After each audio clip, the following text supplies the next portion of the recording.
Hello all, ഞാൻ doctor Meena, സൈക്യാട്രിസ്റ്റാണ്. ഇന്ന് നമ്മൾ സംസാരിക്കാൻ പോകുന്നത് കുഞ്ഞുങ്ങളുടെ വളരെ ഇമ്പോർട്ടൻ്റ് ആയിട്ടുള്ള മൈൽ സ്റ്റോണായ പോയിൻറ്റിംഗ് സ്റ്റേജിനെ കുറിച്ചാണ്. പോയിൻറ്റിംഗ് എന്നത് കുഞ്ഞ് വിരൽ ഉപയോഗിച്ച് എന്തെങ്കിലും കാണിക്കുന്നതാണ്. അതൊരു ടോയ് ആകാം, ലൈറ്റ് ആകാം, അല്ലെങ്കിൽ ഏതെങ്കിലും ഒരാളിനെയെങ്കിലും ആകാം. രണ്ട് തരം പോയിൻറ്റിംഗ് ആണുള്ളത്. ആദ്യത്തേത് അത് എന്താണ് എന്ന അർത്ഥത്തിൽ ചൂണ്ടിക്കാണിക്കുന്നതും, രണ്ടാമത്തേത് അത് നോക്കൂ എന്ന അർത്ഥത്തിൽ കുഞ്ഞ് ചൂണ്ടിക്കാണിക്കുന്നതും. ഇതിൽ രണ്ടാമത്തേതിനെ നമ്മൾ ഷെയറിംഗ് പോയിൻറ്റിംഗ് എന്നാണ് പറയുന്നത്. കാരണം അതിൽ കുഞ്ഞിന് ഞാൻ കാണുന്നത് മറ്റൊരാളും കാണണം, അല്ലെങ്കിൽ പേരൻറ്റിനും കാണിച്ചു കൊടുക്കുകയാണ് കുഞ്ഞ് ചെയ്യുന്നത്. ഇത് സോഷ്യൽ കമ്മ്യൂണിക്കേഷനിലെ വലിയൊരു ഡെവലപ്മെൻറ്റൽ മൈൽ സ്റ്റോൺ ആയിട്ടാണ് നമ്മൾ കണക്കാക്കുന്നത്. സാധാരണയായി 9 മുതൽ 12 മാസത്തിനിടയിലാണ് പോയിൻറ്റിംഗ് സ്റ്റാർട്ട് ചെയ്യുന്നത്. 12 മുതൽ 15 മാസം ആകുമ്പോൾ തന്നെ കുഞ്ഞ് നന്നായിട്ട് പോയിൻറ്റിംഗ് ചെയ്ത് തുടങ്ങുന്നതായിരിക്കും. ഈ സ്റ്റേജിൽ കുഞ്ഞ് തൻ്റെ ശ്രദ്ധ അമ്മയ്ക്കും കാണുന്ന വസ്തുവിനും ഒരുമിച്ച് നൽകാൻ ശ്രമിക്കുന്നു.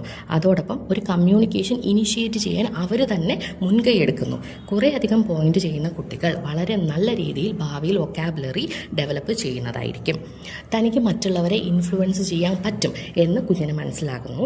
അതോടൊപ്പം തന്നെ അവർ കാണുന്നതിനെ പോയിന്റിങ്ങിലൂടെ ചോദ്യം ചോദിച്ച് എന്താണെന്ന് മനസ്സിലാക്കാനും ശ്രമിക്കുന്നുണ്ട്. ഇനി പേരൻസിൻ്റെ ശ്രദ്ധിക്കുക. 15 മാസമായിട്ട് നിങ്ങളുടെ കുട്ടികൾ ഈ സൈൻ കാണിക്കുന്നില്ല, പോയിന്റ് ചെയ്ത് കാണിക്കുന്നില്ല എങ്കിൽ ഇത് സംസാരശേഷി വൈകും എന്നതിൻ്റെ ഒരു സൈനാവാം. അതല്ലെങ്കിൽ സോഷ്യൽ കമ്മ്യൂണിക്കേഷൻ ഡിലേഡ് ആണ് എന്ന് കാണിക്കുന്നതിൻ്റെ സൂചനയാവാം. ഇനി അതുമല്ല, പോയിന്റിങ് ഇല്ല, അതോടൊപ്പം കുഞ്ഞ് ഐ കോണ്ടാക്റ്റ് മെയിൻറ്റെയിൻ ചെയ്യുന്നില്ല, കുഞ്ഞ് ശരിയായ രീതിയിൽ പേര് വിളിച്ചാൽ തിരിഞ്ഞു നോക്കുന്നില്ല എങ്കിൽ കൂടുതൽ ശ്രദ്ധിക്കണം. കാരണം ഓട്ടിസം സ്പെക്ട്രം ഡിസോർഡർ പോലുള്ള ഡെവലപ്മെൻറ്റൽ ഡിസോർഡറിൻ്റെ ആദ്യത്തെ സൈനാവും കുട്ടി കാണിക്കുന്നത്. അങ്ങനെയാണെങ്കിൽ പീഡിയാട്രീഷ്യനെ കോൺടാക്ട് ചെയ്യാൻ മറക്കരുത്. പോയിന്റിംഗ് എന്ന സ്റ്റേജിന് മുന്നേ കുഞ്ഞ് അവരുടെ ലോകത്ത് മാത്രമാണ് ജീവിക്കുന്നത്. പോയിന്റിംഗ് സ്റ്റേജിന് ശേഷം അവർ നമ്മളെ കൂടി അവരുടെ ലോകത്തേക്ക് ക്ഷണിക്കുന്നുണ്ട്. ഈ സ്റ്റേജിൽ പേരൻസ് ശ്രദ്ധിക്കേണ്ടത് എന്താണെന്ന് വെച്ചാൽ, നമ്മൾ പോയിന്റ് ചെയ്ത് കാണിച്ചു കൊടുക്കുക. കുഞ്ഞുങ്ങൾക്ക് ഇങ്ങനെ സാധനം, ഇപ്പം ലൈറ്റ്, ഫാൻ, വീട്ടിലുള്ള സാധനങ്ങൾ തന്നെയും പോയിന്റിങ്ങിലൂടെ കാണിച്ചു കൊടുക്കുക. അത് നോക്കൂ എന്ന് റിപ്പീറ്റഡായിട്ട് പറഞ്ഞുകൊണ്ടേ ഇരിക്കുക. ഇപ്പോൾ കുഞ്ഞ് നമ്മളെ ഒരു കാര്യം കാണിച്ചാൽ അതിനെ പ്രോത്സാഹിപ്പിക്കുക.